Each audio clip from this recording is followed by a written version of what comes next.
अब जरा सा चलते हैं बच्चों मोशन इन वन डायमेंशन के ऊपर। तो काइनेमैटिक्स के दोनों क्वेश्चंस को एक साथ, दोनों चैप्टर्स को एक साथ निपटाएंगे, फिर बाद में हम लोग छोटा सा ब्रेक लेंगे। हर 3 चैप्टर के बाद we are going to take a break of 10 minutes, ठीक है ना। तो अभी बिल्कुल चलो आ जाओ जोन में, दोनों की एक ही जोन है, चाहे मैं मोशन इन 1D की बात करूं या फिर 2D की बात करूं। तो मोशन इन 1D का मतलब होता है एक सिंगल लाइन में चलना, मोशन इन 2D का मतलब क्या होता है, एक प्लेन में चलना।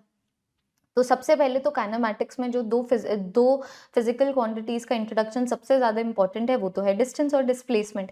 डिस्टेंस का मतलब होता है आप कितना चले हो, है ना। डिस्टेंस हमारी पाथ लेंथ होती है, डिस्टेंस एक स्केलर क्वांटिटी है, डिस्टेंस हमेशा पॉजिटिव होता है ना। अगर आपको सेशन पसंद आ रहा है सेशन को अभी लाइक कीजिए। वैसे डिस्प्लेसमेंट की बात करूं तो डिस्प्लेसमेंट एक वेक्टर क्वांटिटी है। डिस्प्लेसमेंट का मतलब है खिसकना, कि अगर मानो आप एक जगह से लेके दूसरी जगह तक गए हैं तो आप कितना खिसके हैं। तो दैट खिसकना, that vector, because it has a direction no. अगर मानो तुम पहले यहाँ पर बैठे थे और तुम फिर बाद में यहाँ पर बैठे हो तो तुम इतने से खिसके हो, है ना। तो खिसकने की डायरेक्शन है जो और ये जो वेक्टर है इनिशियल पॉइंट से लेके फाइनल पॉइंट तक जाएगा। So displacement is a vector जो इनिशियल पॉइंट से लेके फाइनल पॉइंट तक जाता है, जो पॉजिटिव भी हो सकता है, नेगेटिव भी हो सकता है, जीरो भी हो सकता है, जैसे कोई भी वेक्टर हो सकता है ना। तो मानो अगर फॉर एग्जांपल बच्चों मैं यहाँ पर डिफरेंट डिफरेंट सिनारियोज की बात करूं, मानो मैं बोलूँ कि भाई बॉडी मूव कर रही है, तो बॉडी मूव की है, तो ऐसा हो सकता है कि बॉडी मूव की है लेकिन खिसकी ना हो। तुम सोचो ना, मानो मैं पहले यहाँ पर बैठी थी, अब मैं पूरा घूम फिर के आई यहाँ पर, फ्रिज से ठंडा पानी लेके आई और मैं यहाँ यहीं पे आके बैठ गई, तो मैं खिसकी नहीं हूँ लेकिन मैं मूव की हूँ। तो आई कैन से कि मूविंग बॉडी के लिए डिस्टेंस कभी भी जीरो नहीं हो सकता, लेकिन डिस्प्लेसमेंट जीरो हो सकता है। अगर क्लोज्ड पाथ हो तो डिस्प्लेसमेंट जीरो हो सकता है ना। जिस रेट से डिस्टेंस बॉडी मूव कर रही है उसको स्पीड बोला जाता है। जिस रेट से हम लोगों को डिस्प्लेसमेंट देखने को मिल रहा है उसको वेलोसिटी बोला जाता है। डिस्टेंस स्केलर है तो स्पीड स्केलर है, डिस्प्लेसमेंट वेक्टर है तो वेलोसिटी वेक्टर है। डिस्प्लेसमेंट की डायरेक्शन में ही वेलोसिटी होगी। अगर मैं बोल रही हूँ कि भाई बॉडी इस डायरेक्शन में खिसक रही है तो इसी डायरेक्शन में उसकी वेलोसिटी है। अगर मैं बोल रही हूँ कि बॉडी इस डायरेक्शन में खिसक रही है तो इस डायरेक्शन में उसकी वेलोसिटी है। तो ये जो डिस्टेंस है जो स्केलर क्वांटिटी है और ये जो डिस्प्लेसमेंट है जो वेक्टर क्वांटिटी है, तो एक बार ना डिस्प्लेसमेंट का मैग्नीट्यूड लेते हैं। सो आई कैन से कि भाई डिस्टेंस डिस्प्लेसमेंट के मैग्नीट्यूड के इक्वल टू हो सकता है। कि मानो मैं तुम्हें बोल रही हूँ अगर बॉडी मूव कर रही है तो ऐसा हो सकता है कि वो कैसे चला है और वो कितना खिसका है, दोनों का मैग्नीट्यूड सेम हो सकता है ना बच्चों। मानो अगर कोई बॉडी इनिशियल पॉइंट से लेके फाइनल पॉइंट तक सीधा जाए तो तुम जो खिसके हो और तुम जो चले हो सेम ही है। So when the body is moving in the straight line without turning back, जो डिस्टेंस है और डिस्प्लेसमेंट का मैग्नीट्यूड है सेम होगा। अब मानो अगर मैं तुम्हें ये बोलूं और सिनारियोज में क्या होगा, तो और सिनारियोज में मैं बोलूंगी कि भाई बॉडी जो मूव की है वो ज्यादा है और बॉडी जो खिसकी है वो कम है। ऑब्वियस सी बात है ना। और सारे अगर मानो बॉडी स्ट्रेट लाइन में मूव करती है विदाउट टर्निंग बैक, तब तो मैं यहाँ पर बोल दूंगी कि डिस्टेंस और डिस्प्लेसमेंट का मैग्नीट्यूड सेम है। लेकिन और सारे के सारे सिनारियोज में मेरे पास डिस्टेंस ज्यादा आएगा कि बॉडी जो मूव की है वो ज्यादा है और जो खिसकी है वो कम है। फॉर एग्जाम्पल मानो मैं यहाँ से लेके यहाँ तक आ जाऊँ फॉर एग्जाम्पल, तो ये जो रेड लाइन में तुम्हें दिख रहा है that is my path, that is my distance. But if I have to talk about the displacement then this is my displacement, जो इनिशियल पॉइंट से लेके फाइनल पॉइंट तक जा रहा है। बाकी ये बोलना कि डिस्प्लेसमेंट की वैल्यू डिस्टेंस से ज्यादा है, ऐसा कभी भी नहीं होगा। The magnitude of the displacement can never be greater than the magnitude of the distance, है ना। अभी मानो अगर मैं यहाँ पर डिस्टेंस और डिस्प्लेसमेंट से ही मैं यहाँ पर वेलोसिटीज और स्पीड के कंसेप्ट के ऊपर चलूँ, तो मैंने तुम्हें बता दिया कि बच्चों वेलोसिटी होता है कि कितने रेट से डिस्प्लेसमेंट हो रहा है, स्पीड होता है कि कितने रेट से बॉडी डिस्टेंस कवर कर रहा है। तो ये जो वेलोसिटी और स्पीड है, वेलोसिटी जो एक वेक्टर क्वांटिटी है जो डिस्प्लेसमेंट की डायरेक्शन में रहेगी, स्पीड जो एक स्केलर क्वांटिटी है ना। दोनों मीटर पर सेकेंड में आ गए। तो अब यहाँ पर ये जो वेलोसिटी और स्पीड है इनको दो तरीकों से डिफाइन किया जाता है। एक तो आ गया इंस्टेंटेनियस, मतलब एक पल में, कि आप ये बताओ time is equal to 2 second पे बॉडी कितने रेट से चल रहा था, है ना। वो मेरे पास आ जाता है इंस्टेंटेनियस वेलोसिटी या फिर इंस्टेंटेनियस स्पीड, दोनों का मैग्नीट्यूड सेम है। बच्चों तुम खुद सोच के देखो, क्या ऐसे पॉसिबल होगा कि मैं ये बोलूँ कि भाई body time is equal to 2 second पे ना 4 मीटर पर सेकेंड और 6 मीटर पर सेकेंड से चल रहा था? नहीं भाई, एक इंस्टेंट ऑफ टाइम के ऊपर किस रेट से मोशन हो रहा है उसकी एक ही वैल्यू है। तो तो किसी भी इंस्टेंट ऑफ टाइम के ऊपर जो वैल्यू होगी वेलोसिटी की, जिसको इंस्टेंटेनियस वेलोसिटी बोला जाता है, और जो वैल्यू होगी स्पीड की, जिसको इंस्टेंटेनियस स्पीड बोला जाता है, दोनों सेम होंगे. So the magnitude of the instantaneous velocity will always give us the instantaneous speed. Same चीज मैं एवरेज के लिए नहीं बोल सकती, क्योंकि इंस्टेंटेनियस एक टाइम इंटरवल के लिए डिफाइन होता है ना. सॉरी, इंस्टेंटेनियस एक टाइम के लिए डिफाइन होता है, एवरेज एक टाइम इंटरवल के लिए डिफाइन होता है. कि मानो मैं तुम्हें बोलूं कि time is equal to 0 second से लेके time is equal to 3 second तक, बताओ कितनी वेलोसिटी है. तो तुम देखोगे उतने टाइम इंटरवल में कितना डिस्प्लेसमेंट आया है डिवाइडेड बाय टाइम. अगर मैं तुम्हें बोलूं 0 से लेके 10 सेकेंड तक कितनी एवरेज स्पीड है, तो तुम देखोगे 0 से लेके 10 सेकेंड तक बॉडी कितने डिस्टेंस से मूव की है डिवाइडेड बाय द 10 सेकेंड, है ना. तो ऐसा तो हो सकता है ना, एक टाइम इंटरवल में बॉडी मूव किसी और तरीके से की हो और खिसकी किसी और तरीके से हो, है ना. सो एवरेज वेलोसिटी और एवरेज स्पीड दोनों डिफरेंट होंगे. ये तभी सेम होंगे जब एक टाइम इंटरवल में जो डिस्टेंस है और जो डिस्प्लेसमेंट है वो सेम हो. कि भाई अगर मानो मैं बोल रही हूँ कि एवरेज वेलोसिटी एक टाइम इंटरवल में हो गया, कितना डिस्प्लेसमेंट उस टाइम इंटरवल में शो किया है divided by time. Average speed हो गया कितना डिस्टेंस बॉडी ने मूव किया है टी टाइम में divided by time. So what I am saying is, जब ये दोनों सेम है तो ये दोनों सेम है. कि भाई एक टाइम इंटरवल में बॉडी जैसे खिसकी है, अगर वैसे मूव भी की है, तो डिस्टेंस और डिस्प्लेसमेंट का मैग्नीट्यूड सेम हो गया. इसका मतलब एवरेज स्पीड और एवरेज वेलोसिटी का मैग्नीट्यूड सेम हो गया. which is when the body is moving in the straight line without turning back. और सारे के सारे सिनेरियोज में डिस्टेंस की वैल्यू बड़ी होती है, मतलब और सारे के सारे सिनेरियोज में एवरेज स्पीड की भी जो वैल्यू होगी वो क्या होगी, यहाँ पर बच्चों बड़ी होगी, है कि नहीं. अब मानो अगर मैं तुम लोगों को यहाँ पर क्वेश्चन कराऊं, जैसे कि ये वाला देखना. मानो मैं तुम्हें बोलूंगी भाई जो बॉडी है ना, बॉडी मूव कर रही है. ध्यान दीजिएगा, मैंने तुम्हें क्वेश्चन दिया कि भाई बॉडी मूव कर रही है स्ट्रेट लाइन में, it is not turning back, और उसकी डिस्प्लेसमेंट की ये इक्वेशन है. तो हमें अच्छे से पता है किस रेट से बॉडी की पोजीशन चेंज हो रही है टाइम के साथ, वहां से वेलोसिटी निकल आएगा. इसका मतलब अगर मेरे पास ये वाली डिस्प्लेसमेंट की इक्वेशन है, तो अगर मानो मैं इसकी एक बार डिफरेंशिएशन कर देती हूँ तो वेलोसिटी की इक्वेशन आ जाएगी. वेलोसिटी जो टी टाइम के ऊपर है, तो जो वेलोसिटी टी टाइम के ऊपर होती है उसी को इंस्टेंटेनियस वेलोसिटी बोला जाता है. सो लेट अस अज्यूम मैंने तुम्हें ये इक्वेशन देके तुमसे ये भी पूछा है time is equal to 2 second पे कितनी वेलोसिटी है ये बताओ, और मैंने तुमसे ये भी पूछा हुआ है कि 1 सेकेंड से लेके 2 सेकेंड तक जाते हुए कितना एवरेज वेलोसिटी है वो बताओ. लेट अस अज्यूम कि मैंने तुम्हें ये दो क्वेश्चन दिए. तो तुम लोग ना डिफरेंशिएशन और इंटीग्रेशन के पॉइंट ऑफ व्यू से मत सोचो, तुम ये सोचो तुम क्या डिफाइन करना चाह रहे हो. जैसे कि मानो अगर तुम इंस्टेंटेनियस वेलोसिटी डिफाइन करना चाह रहे हो, then you are trying to define कि एक पल में कितनी वेलोसिटी है. इसका मतलब जैसे तुम्हें इक्वेशन गिवन है how position is depending on time, तुम्हें इक्वेशन चाहिए how velocity is depending on time. तो तुम्हें क्या करना है, तुम्हें सिर्फ एक बार इसकी डिफरेंशिएशन कर देनी है टाइम के साथ, ये इक्वेशन आ जाएगी. तो ये तुम्हारी वेलोसिटी की इक्वेशन आ गई. अब तुम इसके अंदर जो भी टाइम सब्सटीट्यूट कर दोगे उस टाइम के ऊपर वेलोसिटी आ जाएगी. 0 सब्सटीट्यूट कर दो 0 सेकेंड पे वेलोसिटी आ गई, 2 सब्सटीट्यूट कर दो 2 सेकेंड पे वेलोसिटी आ गई, है ना. वैसे ही मानो अगर बच्चों तुमसे एवरेज वेलोसिटी पूछा जाए कि भाई ये इक्वेशन देके तुमसे पूछा जा रहा है कि भाई 1 से लेके 2 सेकेंड के बीच में एवरेज वेलोसिटी निकालो, तो इंटीग्रेशन और डिफरेंशिएशन मत सोचो, तुम ये सोचो निकालना क्या चाह रहे हो. तो तुम निकालना चाह रहे हो एवरेज वेलोसिटी, मतलब यहाँ से लेके यहाँ तक कितनी एवरेज वेलोसिटी का मतलब क्या, कि यहाँ से लेके यहाँ तक 1 सेकेंड से 2 सेकेंड के बीच में बॉडी कितनी खिसकी है, मतलब 1 सेकेंड से 2 सेकेंड के बीच में कितना डिस्प्लेसमेंट आया है डिवाइडेड बाय 1 और 2 सेकेंड के बीच में कितना टाइम है. तो इसका मतलब तुम्हें पता लग गया कि 1 और 2 सेकेंड के बीच में बॉडी कितनी खिसकी है, तुम्हें वो निकालना है, तो यहाँ से निकाल लो. देखो बच्चों, कभी भी कांस्टेंट वेलोसिटी की वजह से अगर तुम्हें डिस्प्लेसमेंट निकालनी हो तो सिंपली टाइम के साथ मल्टीप्लाई कर सकते हो. अगर वेरिएबल वेलोसिटी की वजह से तुम्हें डिस्प्लेसमेंट निकालनी हो तो इंटीग्रेशन से कर सकते हो, वरना यहाँ पर नॉर्मली कर लो. कि तुम देखो ना, अगर मानो मैं time is equal to 1 second यहाँ पर पुट करूँ तो ये आ जाता है, अगर मैं time is equal to 2 second put करूँ तो ये आ जाता है. तो मुझे यहाँ पर ये भी देखने को मिल रहा है कि भाई जब मैं 1 से लेके 2 सेकेंड तक जा रही हूँ, बॉडी 14 मीटर से मूव की है, तो 14 मीटर का डिस्प्लेसमेंट 1 सेकेंड में, तो इस 1 सेकेंड के लिए एवरेज वेलोसिटी कितनी आ गई, 14 मीटर पर सेकेंड. एक बार जरा सा देखिएगा, ये मेरे पास आ गया, फटाफट से जरा सा देख लो. तो ये मेरे पास आ जाता है वेलोसिटी, स्पीड. फिर बच्चों मेरे पास नेक्स्ट चीज जो आ जाती है, नेक्स्ट चीज आ जाती है मेरे पास एक्सेलरेशन.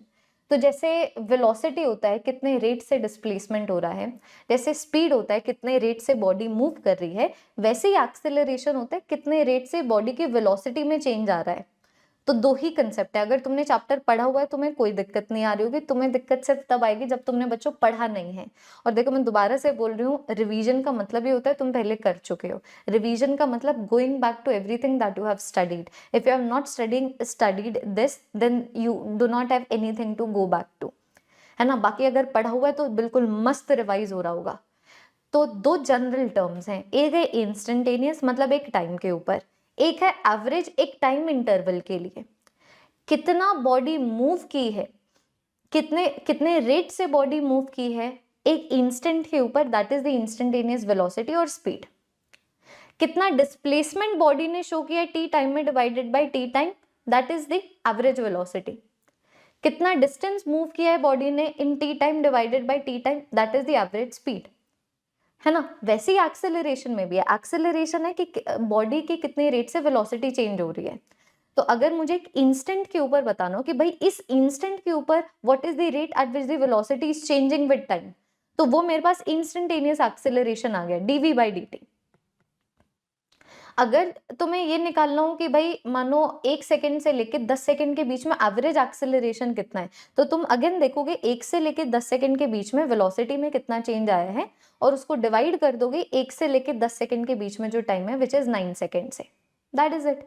जैसे कि फॉर एग्जाम्पल मानो मैं तुम्हें ये वाली इक्वेशन दूं, ठीक है, ये डिस्प्लेसमेंट की इक्वेशन दे दी, मैंने तुम्हें बोला कि भाई बताओ 0 से लेके 1 सेकेंड तक, ठीक है, एक मिनट, मैंने तुम्हें बच्चों ये वाली इक्वेशन दी, ये वाली इक्वेशन देके मानो मैं तुमसे पूछती हूँ कि भाई बताओ एक्सेलरेशन की वैल्यू, देखना मैंने तुमसे पूछा एक्सेलरेशन की वैल्यू 2 सेकंड पे कितनी है, तो तुम इंटीग्रेशन डिफरेंशिएशन नहीं सोचोगे, तुम सोचोगे पूछा क्या गया है। तो तुमसे पूछा हुआ है एक टाइम के ऊपर एक्सेलरेशन, तो तुम्हारे पास इक्वेशन होनी चाहिए कि एक्सेलरेशन टाइम के ऊपर कैसे डिपेंड कर रहा है। तो डिस्प्लेसमेंट की एक बार डिफरेंशिएशन कर दो, वेलोसिटी की इक्वेशन आ जाएगी। देखो dx बाई dt कर दो, ये वेलोसिटी की इक्वेशन आ गई। कितने आगे वेलोसिटी की इक्वेशन 6t का स्क्वायर प्लस 12t। एक और बार डिफरेंशिएशन कर दो, एक्सेलरेशन की इक्वेशन आ जाएगी which is equal to 12t plus 12। अब आप किसी भी टाइम पे हमसे एक्सेलरेशन पूछे तो मैं निकाल सकती हूँ, है ना। फिर वैसे मेरे पास नेक्स्ट क्वेश्चन आ जाते हैं बच्चों एवरेज एक्सेलरेशन के ऊपर। जैसे कि मानो मैं तुम्हें यहाँ पर ये वाला क्वेश्चन दूं कि यही इक्वेशन देके मैंने तुमसे पूछ लिया कि भाई एवरेज एक्सेलरेशन की वैल्यू बताओ 0 से लेके 1 सेकेंड के बीच में कितनी है। लेट अस अज्यूम ये क्वेश्चन दे दिया कि ये क्वेश्चन देके मैंने तुमसे पूछा कि भाई एवरेज एक्सेलरेशन की वैल्यू कितनी 0 सेकेंड से लेके 1 सेकेंड के बीच में कितनी है। तो तुम सोचोगे कि दी ने बोला है एवरेज एक्सेलरेशन किसी भी टाइम इंटरवल के लिए हो जाएगा कि इस टाइम इंटरवल में कितना चेंज इन द वेलोसिटी आया है divided by the time of this time interval. तो चेंज इन वेलोसिटी निकालना है, तो वेलोसिटी की तो इक्वेशन ही नहीं है। अगर मानो तुम्हारे पास एक इक्वेशन हो कि वेलोसिटी टाइम के ऊपर कैसे डिपेंड करती है, तो तुम आराम से निकाल सकते हो ना। तो डिस्प्लेसमेंट की इक्वेशन से वेलोसिटी निकाल लो। अब एक बार तुम्हारे पास वेलोसिटी आ गई तो तुम देख लो टाइम इज इक्वल टू 0 पे कितने वेलोसिटी और time is equal to 1 second पे कितने वेलोसिटी है। तो तुम देख पाओगे 0 से लेके 1 सेकंड तक वेलोसिटी में कितना चेंज आ रहा है। अब तुम्हें पता लग गया 0 से लेके 1 सेकंड तक 18 मीटर पर सेकंड से वेलोसिटी में चेंज आ रहा है और ये 1 सेकंड ही है। मतलब इस पर्टिकुलर टाइम इंटरवल के लिए जो एवरेज एक्सेलरेशन है इट इज 10 मीटर पर सेकंड स्क्वायर। ये देखना बच्चों, ये मेरे पास 2012 का क्वेश्चन है। तो मैं ये डिस्प्लेसमेंट इक्वेशन देके तुमसे ये पूछा गया था एक्सेलरेशन की वैल्यू कितनी होगी जब वेलोसिटी 0 है। तो वेलोसिटी 0 कब है पहले तो तुम्हें यही निकालना पड़ेगा ना। मैं तुम्हें ये बोल रही हूँ कि भाई एक्सेलरेशन की वैल्यू टी टाइम के ऊपर नहीं बोली। मैं अगर तुम्हें टी टाइम एग्जैक्टली दे देती तो वो कंपैरेटिवली इजी क्वेश्चन होता। मैंने तुम्हें बोला एक्सेलरेशन की वैल्यू कितनी है जब वेलोसिटी 0 है। तो पहले तुम देखोगे ना वेलोसिटी 0 कब होगी, तो वेलोसिटी की इक्वेशन तो निकालो।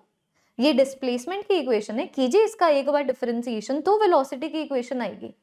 अब ये आगे वेलोसिटी की इक्वेशन और तुम्हें देखना है वेलोसिटी 0 कब है, तो वेलोसिटी को 0 पुट कर दो तो ये जो टी टाइम है वो तुम्हें बता देगा वेलोसिटी कब 0 है।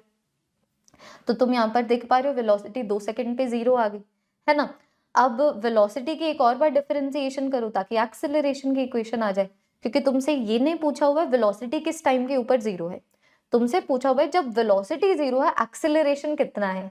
तो पहले तुमने निकाला वेलोसिटी 0 किस टाइम के ऊपर है, उस टाइम को तुमने एक्सेलरेशन की इक्वेशन में सब्स्टिट्यूट करके उस टाइम पे एक्सेलरेशन निकाला। तो ये मेरा 2012 का प्रीवियस ईयर क्वेश्चन है। फिर बच्चों 2016 का प्रीवियस ईयर क्वेश्चन देखना क्या था। तो 2016 के प्रीवियस ईयर क्वेश्चन में तुम्हें वेलोसिटी की इक्वेशन दे दी थी कि भाई जो वेलोसिटी है बॉडी की टी टाइम के ऊपर ऐसे डिपेंड कर रही है, और तुमसे पूछा गया है टाइम इज इक्वल टू 1 से लेके 2 सेकंड के बीच में कितना डिस्प्लेसमेंट आया है। तो भाई क्या दिक्कत हो गई, ये हम लोग कर तो चुके हैं कि अगर कांस्टेंट वेलोसिटी की वजह से आपको डिस्प्लेसमेंट निकालना है तो मल्टीप्लाई कर दीजिए, अगर आपको वेरिएबल वेलोसिटी की वजह से डिस्प्लेसमेंट निकालना है तो इंटीग्रेशन कीजिए। तो अब अगर आप मुझसे वेरिएबल वेलोसिटी देके डिस्प्लेसमेंट पूछना चाहते हैं तो मैं इसकी इंटीग्रेशन करूंगी। तो मैंने इसकी इंटीग्रेशन कर दिया, अब लोअर लिमिट अपर लिमिट लगा दो, lower limit time is equal to 1 हो गया, upper limit time is equal to 2 हो गया। वैसे देखो बच्चों 2015 में क्वेश्चन आया था कि अब की बार जैसे कि हम क्या कर रहे थे, हम ऐसे इक्वेशंस की बात कर रहे थे कि तुम्हें इक्वेशन दे दी जाती थी डिस्प्लेसमेंट टाइम के ऊपर कैसे वेरी कर रहा है, फिर वेलोसिटी या टी टाइम पूछा जाता था, या फिर एक्सेलरेशन या टी टाइम पूछा जाता था, या तुम्हें बोल दिया जाता था वेलोसिटी अगर टी टाइम पे ऐसे वेरी कर रही है तो एक्सेलरेशन इस टाइम पे कितना है। अब की बार तुम्हें यहाँ पर अलग इक्वेशन दे दी, अब की बार तुम्हें बोला गया कि वेलोसिटी डिस्प्लेसमेंट पे ऐसे वेरी करता है, velocity is depending on the position of the body like this. तो एक्सेलरेशन की इक्वेशन बताओ क्या होगी। तो अभी कश्मकश में फंस गए ना। मानो अगर तुम्हें पूछा जाता that velocity is equal to 6t का स्क्वायर, फिर तुमसे एक्सेलरेशन अगर तुमसे पूछते तो तुम्हें डिफरेंशिएशन नहीं करती थी कि टाइम के साथ डिफरेंशिएशन कर देते, ये एक्सेलरेशन की इक्वेशन आ जाती। तुम्हें अब की बार क्या बोला गया, तुम्हें बोला गया वेलोसिटी डिस्प्लेसमेंट पे ऐसे वेरी कर रही है तो एक्सेलरेशन कैसे करेगा। तो तुम देखो ना बच्चों, एक्सेलरेशन हो जाता है dv बाई dt। अब अगर आप मुझे इक्वेशन देते हैं जहां पर वेलोसिटी टी टाइम पे डिपेंड करे तब तो मैं टाइम के साथ डिफरेंशिएशन कर दूं, लेकिन आपने तो बदतमीजी किया मेरे साथ। आपने हमें एक ऐसी इक्वेशन दी है जिससे आपको ये पता लग रहा है कि वेलोसिटी डिस्प्लेसमेंट पे कैसे वेरी कर रही है, तो मैं तो इसका x के साथ डिफरेंशिएशन करना चाहती हूँ, लेकिन मैं कर नहीं सकती। तुम देखो ना इक्वेशन तो ये है ना dv बाई dt एक्सेलरेशन की। अब अगर तुम x के साथ डिफरेंशिएशन करना चाह रहे हो तो हमारा राज नहीं चल रहा, कोई चीज को डिनोमिनेटर में लेके आ रहे हैं तो न्यूमरेटर में भी लेके आना पड़ेगा। तो ये मेरे पास आ गया dv बाई dx, ये आ गया वेलोसिटी। तो एक्सेलरेशन की एक और इक्वेशन बन जाती है कि एक तो एक्सेलरेशन मेरे पास आ गया dv बाई dt, दूसरा एक्सेलरेशन आ गया v multiplied by dv by dx। तो अगर ये मेरे पास वेलोसिटी की इक्वेशन है, देखो अगर मेरे पास वेलोसिटी की इक्वेशन है तो एक्सेलरेशन आ जाएगा मेरे पास कितना, v multiplied by dv by dx। तो v तो आ गया मेरे पास बीटा x की पावर -2n, और एक बार मुझे बीटा x की पावर -2n की डिफरेंशिएशन करनी है x के साथ, तो ये मेरे पास आ गया बीटा x की पावर -2n। अब इसकी डिफरेंशिएशन x के साथ करूं तो पावर 1 से कम हो जाएगी, तो जो अभी x की पावर -2n थी वो -2n -1 बन जाएगी। तो ये मेरे पास आया बीटा का स्क्वायर x की पावर -4n -1। ये सब कर चुके हैं, this we have done in the class as well. ये देखो ये है बच्चों रिवीजन का तांडव, क्वेश्चन के साथ साथ रिवाइज कर रहे हैं, क्योंकि थ्योरी बच्चों थ्योरी रिवाइज में तुम बताओ पूरी की पूरी फिजिक्स की जो थ्योरी है ना, पूरी की पूरी क्लास 11th और क्लास 12th की फिजिक्स की जो थ्योरी है, दोनों की थ्योरी मैं 6 घंटे में करा सकती हूँ। बट माई पॉइंट इज उससे क्या होगा, होगा क्या उससे, जब तक हम लोग क्वेश्चन की एल से रिवीजन नहीं कर रहे हैं, क्योंकि जितने भी अभी हम लोग क्वेश्चन कर रहे हैं हम लोग क्लास में भी कर चुके हैं। डू यू ऑल रिमेम्बर 3 और आधे घंटे का मैंने प्रैक्टिस सेशन लिया था, क्या आपको याद है? मुझे याद है क्योंकि मेरे गले की बैंड बजी हुई थी और मैंने खड़े होके वो सेशन लिया था।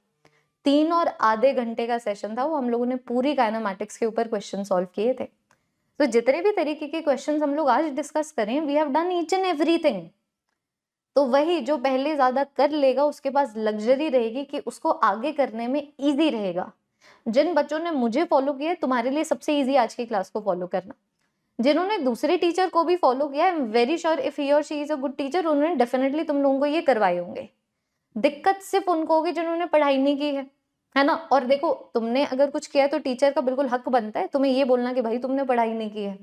So now just focus on the things that you know, है ना। और जो तुम लोगों ने नहीं पढ़ा है उसका सिर्फ शॉर्ट नोट्स की हेल्प से डिस्कशन वगैरह सुन लो। बाकी अभी तुम्हें कुछ नया नहीं पढ़ना है एग्जाम से 15 दिन पहले। अब तुमने जितना भी पढ़ा है जस्ट सिंपली मेक श्योर कि वहां से तुम्हारे क्वेश्चंस बन जाए, उन्हीं को बार बार रिवाइज करो, वहीं से बार बार क्वेश्चन प्रैक्टिस करो, ठीक है। Just give me 1 second everyone, I will be back, give me 1 second.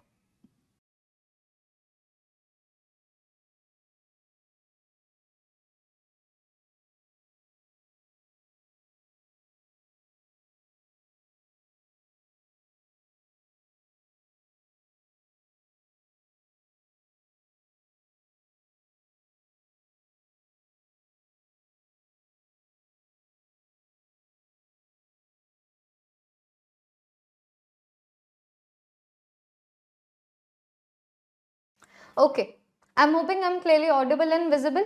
एक बार बताओ किसी तरीके का लैग तो नहीं बच्चों? फटाफट से सारे के सारे बच्चे सेशन को लाइक कर देंगे। Everyone will like the session right now and then let us resume our revision, है ना? लैग हो रहा है क्या यार?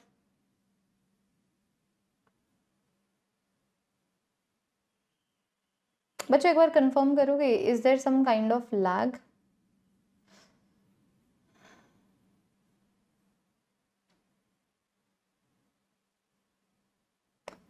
क्लियरली ऑडिबल विजिबल प्लीज बताइए।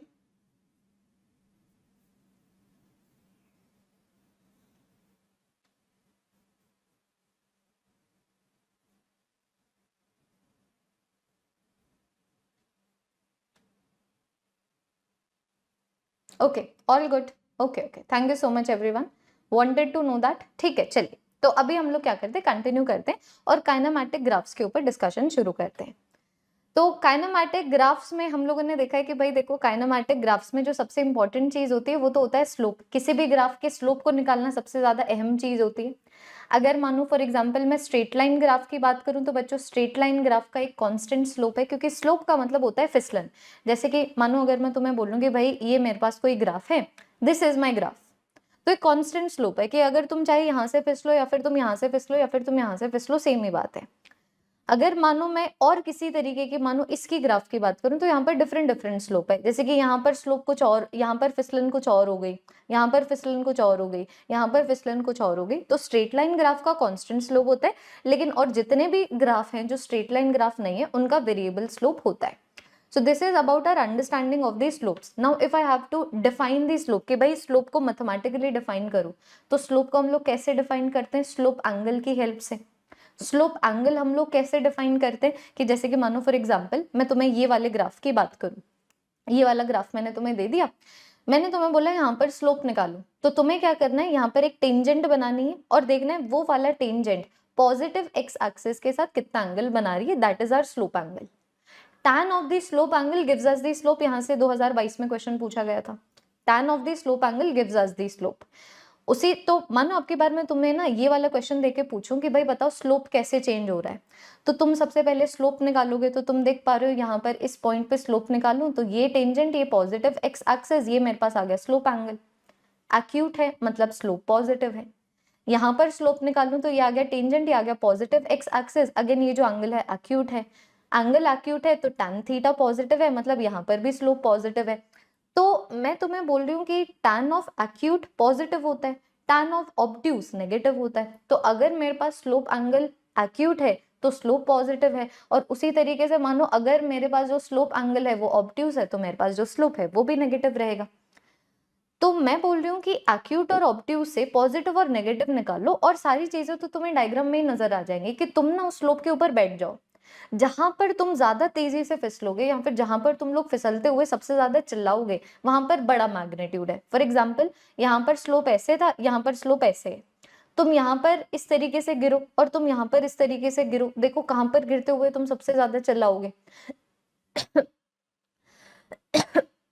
जहां पर गिरते हुए तुम ज्यादा चिल्लाओगे वहां पर बड़े मैग्नीट्यूड का स्लोप है।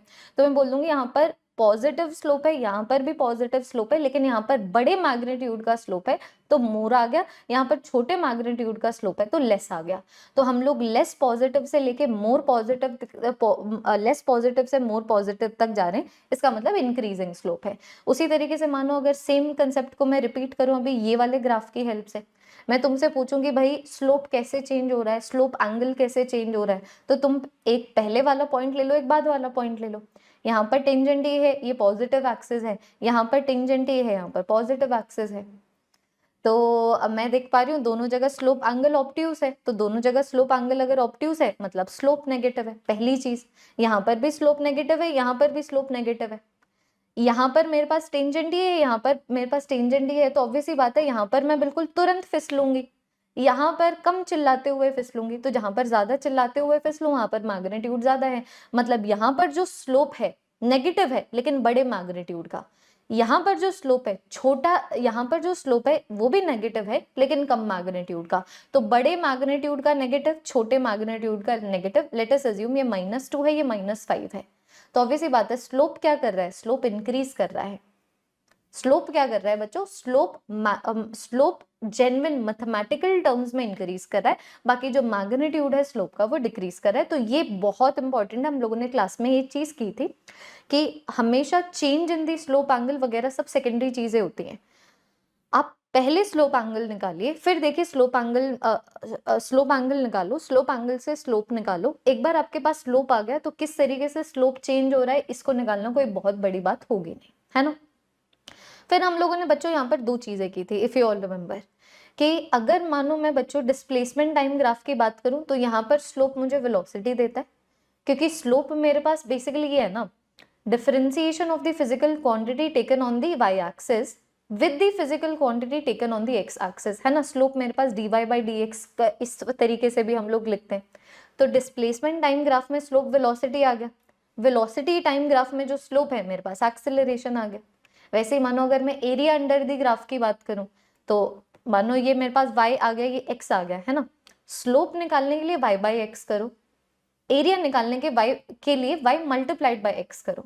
तो फॉर एग्जाम्पल अगर मैं डिस्प्लेसमेंट टाइम ग्राफ की बात करूं, इनको मल्टीप्लाई करके कुछ मेरे पास कुछ सिग्निफिकेंट नहीं आ रहा, डिवाइड करके वेलोसिटी आ रहा है, मतलब इसका जो स्लोप है मुझे वेलोसिटी देगा।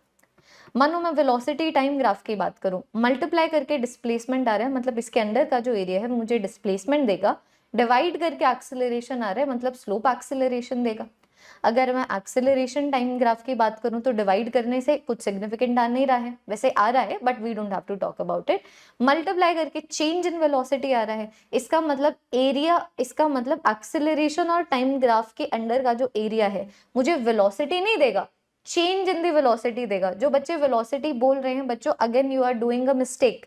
इस मिस्टेक के बारे में मैंने क्लास में भी बात किया था। There is a difference between velocity and change in velocity, there is a difference between the position and the change in position.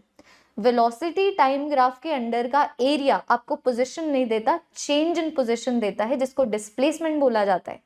वैसे ही जो एक्सेलरेशन टाइम ग्राफ के अंडर का जो एरिया है वो आपको वेलोसिटी नहीं देगा, चेंज इन द वेलोसिटी देगा। क्लास में हम लोगों ने काफी बार डिस्कस किया था, भूलो नहीं यार ऐसे। तो अभी मानो अगर हम कुछ ऐसे करते हैं, पिक्यूलियर केसेस लेके आओ जरा सा ग्राफ को डिस्कस करते हैं। जैसे कि मानो मैं तुम्हें सबसे पहले ये बोलूं कि भाई हम लोगों ने एक बॉडी लिया, बॉडी को ऊपर फेंका, बॉडी को इस तरीके से हम लोगों ने ऊपर फेंका, है ना। तो उसके लिए डिस्प्लेसमेंट टाइम ग्राफ भी बनाओ और वेलोसिटी टाइम ग्राफ भी बनाओ। तो मैंने तुम्हें क्लास में भी बताया था, कोई भी सिचुएशन दी जाए ना, हमेशा एक्सेलरेशन टाइम से शुरू करो। जैसे कि अगर मानो मैं जनरल साइन कन्वेंशंस लूं कि ग्राउंड के ऊपर मैं पॉजिटिव ले लूं, ग्राउंड के नीचे मैं नेगेटिव ले लूं, तो चाहे बॉडी ऊपर जाए या फिर बॉडी नीचे जाए, एक्सेलरेशन तो नीचे ही है। तो चाहे मैं अपवर्ड जर्नी के लिए बनाऊं या फिर मैं डाउनवर्ड जर्नी के लिए बनाऊं, एक्सेलरेशन टाइम ग्राफ, वो ग्राफ हमेशा ऐसे बनेगा। वो ग्राफ हमेशा ऐसे बनेगा कि भाई देखो बॉडी कैसे मूव कर रही है, बॉडी इतनी इंपॉर्टेंट नहीं है, मैं इतनी इंपॉर्टेंट नहीं हूँ, तुम इतने इंपॉर्टेंट नहीं हो कि तुम्हारे अंदर मोशन है कि नहीं। तुम्हारे अंदर मोशन है तो किस तरीके का मोशन है कि उसके ऊपर डिसाइड हो कि एक्सेलरेशन किस डायरेक्शन में है। एक्सेलरेशन, हमारे ग्रेविटेशनल एक्सेलरेशन हमेशा नीचे की डायरेक्शन में होंगे, जिसका मैग्नीट्यूड होगा 10 मीटर पर सेकेंड स्क्वायर। तो चाहे अपवर्ड जर्नी हो या फिर डाउनवर्ड जर्नी हो, हमारे पास यही ग्राफ मिलने वाला है।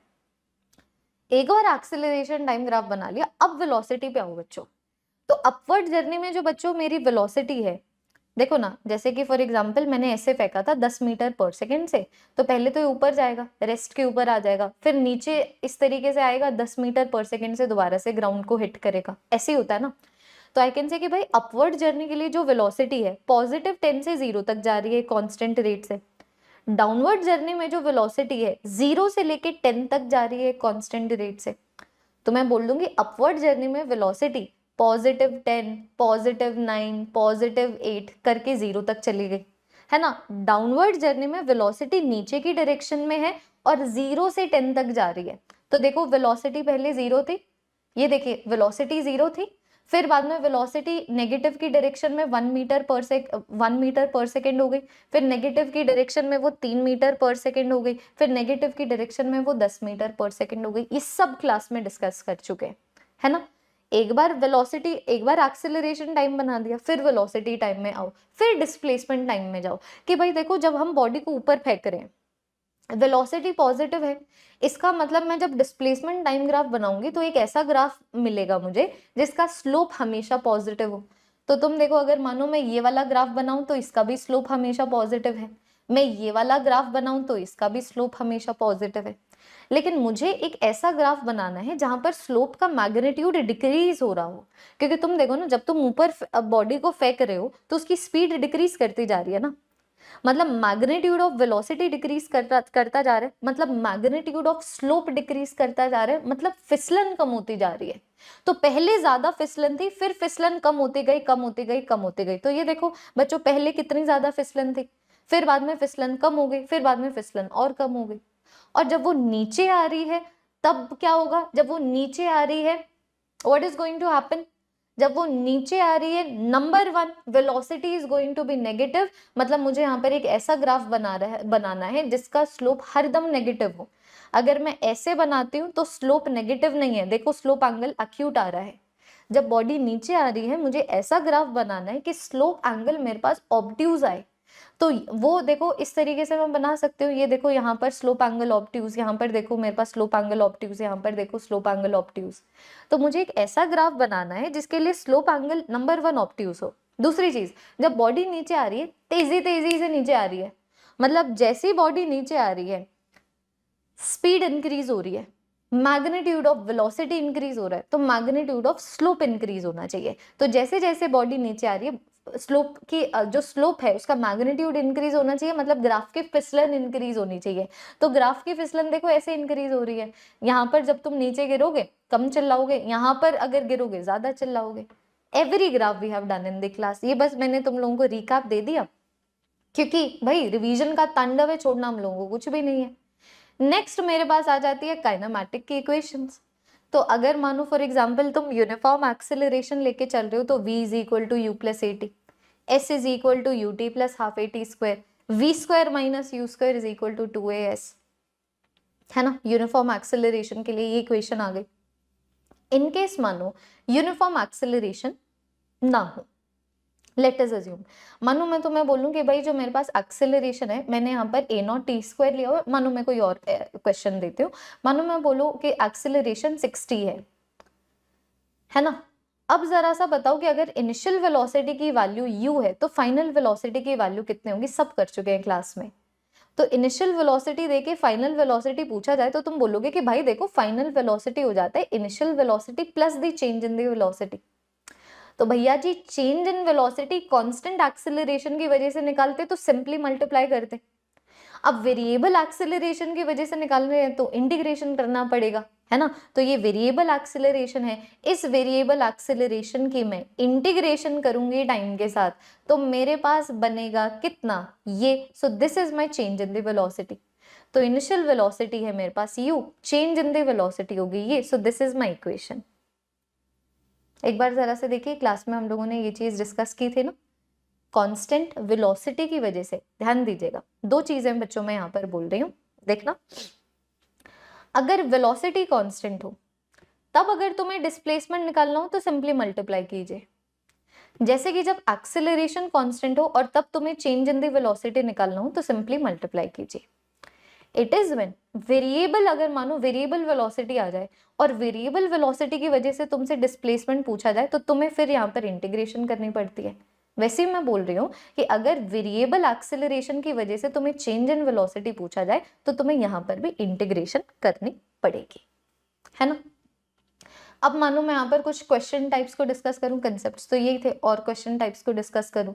जैसे कि मानो मैं तुम्हें बोलूँगी भाई बॉडी है, रेस्ट से शुरू करती है, एक्सेलरेट करती है, फिर दोबारा से रेस्ट के ऊपर आ जाती है। मानो ये वेलोसिटी टाइम ग्राफ गिवन है। देखना बच्चों, यहाँ पर तुम लोगों के पास ये वेलोसिटी टाइम ग्राफ गिवन है कि पहले जो बॉडी है रेस्ट से लेके मैक्सिमम वेलोसिटी तक जाती है, फिर जो बॉडी है मैक्सिमम वेलोसिटी से दोबारा से जीरो तक आ जाती है। इसका मतलब ऑब्वियस सी बात है कि पहले जो बॉडी है एक्सेलरेट हुई है, बाद में जो बॉडी है डीएक्सेलरेट हुई है। तो अब बच्चों तुमसे कुछ भी पूछा जा सकता है। मानो ये वाला ग्राफ तुम्हें दे दिया जाएगा, देखना ये वाला ग्राफ तुम लोगों को दे दिया जाएगा, तुम्हें अल्फा की वैल्यू दे दी जाएगी, ठीक है, तुम लोगों को बीटा की वैल्यू दे दी जाएगी, और तुम्हें पूरा का पूरा टाइम दे दिया जाएगा, और कुछ नहीं दिया जाएगा। और मानो अब तुमसे पूछा जाए कि भाई मैक्सिमम वेलोसिटी की वैल्यू बताओ, मानो तुमसे पूछा जाए कि इस पूरी की पूरी जर्नी में बॉडी ने कितना डिस्टेंस कवर किया है। So one thing at a time, अगर मानो तुमसे मैक्सिमम वेलोसिटी पूछी जाए तो तुम क्या करो ना, स्लोप की हेल्प ले लो बच्चों। जैसे कि मानो यहाँ से लेके यहाँ तक जाने में बॉडी t1 का टाइम लेती है, यहाँ से लेके यहाँ तक बॉडी जाने में इतना टाइम लेती है ना। तो पहले अल्फा की इक्वेशन लिख दो। तो अल्फा की इक्वेशन मेरे पास कितनी आ जाएगी कि कितना गेन इन वेलोसिटी है डिवाइडेड बाय कितना टाइम में। फिर बीटा की इक्वेशन लिख दो, विच इज कितना वेलोसिटी कम हो गया, विच इज पूरा का पूरा डिवाइडेड बाय कितने टाइम में। अब T1 तुम्हारे पास है नहीं, T1 की वैल्यू यहाँ से निकाल के यहाँ पर सब्सटीट्यूट कर दो तो मैक्सिमम वेलोसिटी अल्फा और बीटा के फॉर्मेट में आ जाएगी। ये कभी भी याद नहीं रखना होता, you don't ever have to memorize this.